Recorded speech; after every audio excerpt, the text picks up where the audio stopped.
kepada semua follower Pak Emma. Diharapkan anda semua berada dalam keadaan yang sihat. Saya Amy, hari ini akan mengelodakan sesi live kita pada hari ini. Jadi sempena dengan Minggu Penyusuan Sedunia, Pak Emma turut meraihkannya dengan mengadakan kempen #PAMA_SupportBF. Istimewanya kali ini, kempen kita ni digerakkan oleh SSPN sebagai penaja utama kita lah. Jadi sebelum kita memulakan sesi live kita pada hari ini, kepada follower yang sedang join live kita ni, alhamdulillah, terima kasih banyak. Teruskan like, teruskan drop komen dan teruskan share supaya lebih ramai lagi orang yang akan mendapat manfaat daripada perkongsian pakar jemputan kita pada hari ini. Sebelum kita memulakan sesi live hari ini, ingin Amy kongsikan sedikit info tentang SSPN ya. SSPN ini adalah merupakan pelan simpanan terbaik yang disertai dengan manfaat perlindungan takaful, dan terdapat 6 package serendah RM30 sebulan, dan ia pakaikan konsep simpanan secara komitmen bulanan, dan jumlah simpanannya bergantung kepada package yang kita pilih lah. Jadi dengan RM30 sebulan, kita simpan untuk kegunaan masa depan anak-anak kita, insyaAllah. Okey, jadi hari ini tanpa melengahkan masa, ingin Amy memperkenalkan pakar jemputan kita.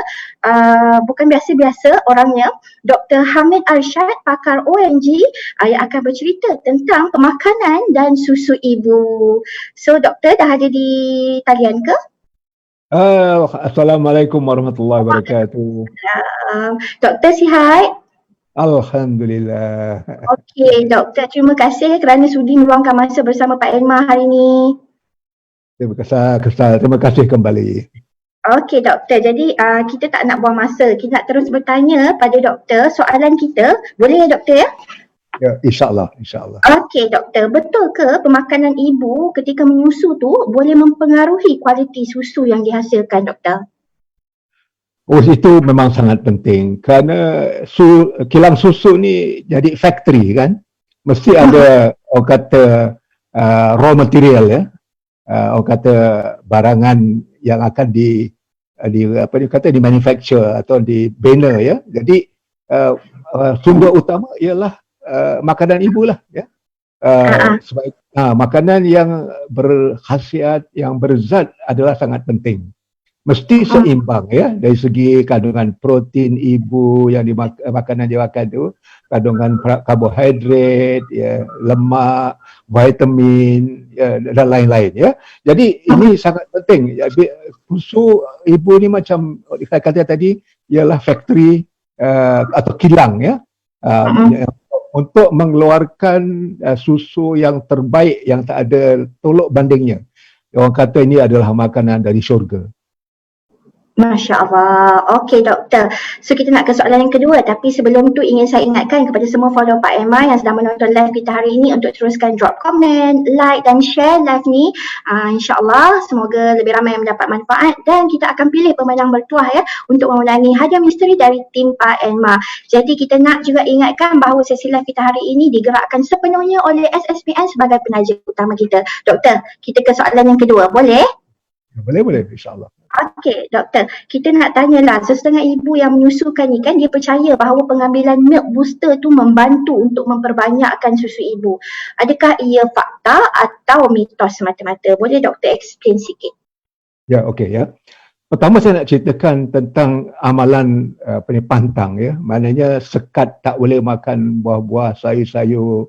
Zaman tu dia makan cuma nasi dengan kicap ikan kering saja ya. Itu amalan pantang itu menyekat ya, menyekat atau mengurangkan susu. Ialah kalau kita tengok contoh lembu, susu dia baik pasal apa? Dia banyak makan rumput. Jadi kalau puan tak boleh makan rumput, dia mesti makan sayur. Jadi kalau dia pantang sayur, dia kurang ya. Jadi tentang penggalak atau perangsang susu memang ada, tapi dengan syarat ibu itu makanannya seimbang dan mencukupi ya. Jangan dipantang. Jangan makan sayur, buah-buahan, dia sendiri pun minum susu ya. Kerana itu juga sumber penting untuk dia membina, memanufacture susu tadi itu ya. Jadi penggerak memang ada. Dalam pasaran memang ada ya. Kita tengok tapi amalan kalau salah isteri saya sendiri dulu, kalau bila dia menyusukan dan kurang susu, dia masak lauk sayur daripada daun turi dengan keledek masak lemak. Bila dia makan lauk tu nampak susu lebih. Maknanya daun turi, cekung manis, keledek ini ada juga perangsang. Ini cara natural ya. Tapi dalam pasaran pun ada macam-macam produk yang dipromosikan. Contohnya macam fenugreek dan lain-lain lah ya, untuk menggalakkan lagi amount susu ya. Doktor, kita nak tanya sikit lah, sebab ada setengah ibu yang berpantang ni, ada juga yang diminta untuk tak minum air. Kena kawal pengambilan air, kalau tak perut buncit. Doktor, boleh tak jelaskan sikit? Penting tak sebenarnya pengambilan air tu? Yalah, sangat penting. Kerana yalah, air yang cukup penting ya untuk pengeluaran susu. Kalau ibu tu dehydrated atau kurang air, contohnya masa dia bulan puasa. Bulan puasa dia kalau dia puasa menyusukan, dia kurang susunya juga. Jadi sebab itu ialah dalam agama Islam pun kalau ibu tu menyusukan, kadang dilepaskan ataupun dibolehkan dia buka puasa. Kalau susunya kering sangat ya. Jadi memang kalau kurang air, kurang minum air biasa ataupun minum air jus ke air kopi ke air teh, tentulah badan dia tak cukup air. Bila tak cukup air, pengeluaran susu pun kurang. Faham? Jadi kepada ibu-ibu yang sedang berpantang tu, jangan kontrol lah pengambilan air tu, minum je seperti biasa. Sebab kata Dr. Hamid, pengambilan air tu sangat penting untuk melancarkan penghasilan susu ibu. Okey doktor, sebelum kita ke soalan yang seterusnya, ingin Amy ingatkan sekali lagi bahawa sesi live kita hari ini digerakkan sepenuhnya oleh SSPN sebagai penaja utama kita. Dan satu lagi, kepada 300 VIP member kita di dalam live ni, kita minta untuk tinggalkan komen, drop komen saya peserta VIP beserta nombor yang telah kami kongsikan di grup Telegram bagi membolehkan anda semua untuk join lucky draw kita nanti. Okay, so doktor, kita ke soalan yang seterusnya. Ada setengah ibu yang bila dia makan makanan yang menggalakkan penghasilan susu berkesan pada dia, tapi pada setengah ibu yang lain pula tak berkesan. Contohnya, saya ambil lobak putih, susu saya banyak, tapi kawan saya ambil lobak putih tak berkesan, susu dia biasa aja. Kenapa sebenarnya keadaan ini boleh berlaku, doktor? Ya, memang betul lah pasal reaksi kepada makanan berbeza antara seorang-seorang ya. Setengah makanan jadi kata yalah untuk dia ubat. Setengah makanan jadi racun kepada orang lain. Mungkin tak sesuai ya. Ada orang yang alergik kepada setengah makanan. Itu biasalah ya. Kalau tak sesuai, pilih yang lain pula. Kalau lobak putih tak berkesan, saya nyatakan tadi cuba sayur cekuk manis. Sayur daun turi dengan keledek tadi ya. Cuba. Bukan, satu lagi yang saya nak tekankan di sini, kalau waktu mengandung dia makan suplemen ya, contohnya vitamin antenatal atau prenatal vitamin, kalsium, fish oil dengan vitamin C, teruskan masa dia lepas beranak, jangan berhenti. Kerana ini suplemen yang sangat penting untuk kualiti susu yang terbaik ya.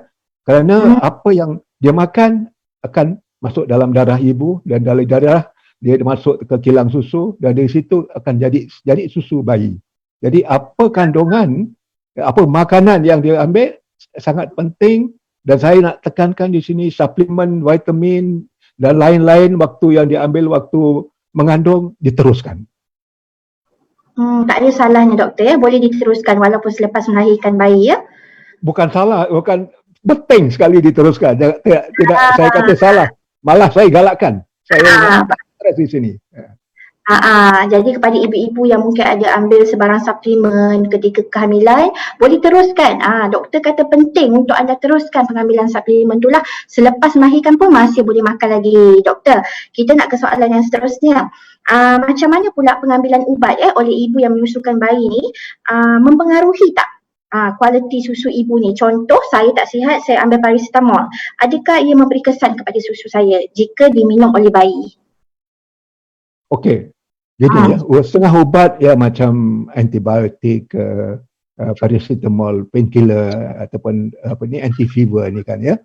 Jadi dalam kata kualiti yang quantity ataupun tak banyak sangat dan tidak berpanjangan untuk jangka pendek, biasanya tidak akan mempengaruhilah kepada bayi ya.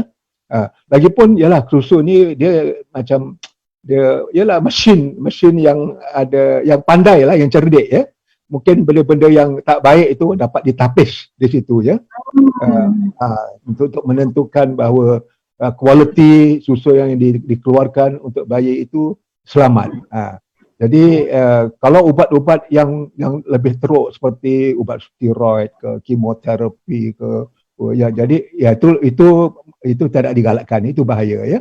Tapi kalau ubat yang biasa untuk waktu yang pendek, saya fikir tidak ada kesan ya yang buruk kepada bayi. Okey, jadi untuk ibu yang mungkin ada rasa nak demam kan, mula rasa tak sihat badan, tak ada masalah untuk anda ambil ubat lah, sebab macam doktor explain tadi, kalau dia tak memberi, orang kata tak diambil untuk jangka masa panjang, insyaAllah dia tak memberi kesan kepada bayi kita lah. Okey doktor, sebelum kita ke soalan yang seterusnya, saya nak ingatkan sekali lagi bahawa sesi live hari ini digerakkan oleh SSPN sebagai penaja utama kita. Kepada 300 peserta VIP, jangan lupa untuk drop komen, tulis dekat situ, saya peserta VIP beserta dengan nombor yang telah kami kongsikan di grup Telegram kita untuk melayakkan anda menyertai cabutan bertuah kita insyaAllah. Okey doktor, ke soalan yang seterusnya. Betul tak setengah makanan ni memberi kesan kepada bayi yang menyusu? Contohnya macam saya minum ais, kemudian anak saya batuk. Saya makan ubi, anak kolik. Betul ke tu doktor? Itu andaian lah, saya fikir itu mitos semualah ya. Saya katakan tadi bahawa kilang susu adalah kilang yang cerdik ya. Jadi ginilah, tak ada masalah. You minum ais, bayi insya-Allah okey, tak ada masalah ya. Tapi saya nak nyatakan di sini bahawa ialah ibu yang menyusukan mestilah mengambil bahan-bahan yang baik-baik belaka. Kalau anaknya nak pandai, contohnya ya, kalau dia nak anak cerdik ya, dia perlu dalam susunya mengandungi apa yang dipanggil DHA.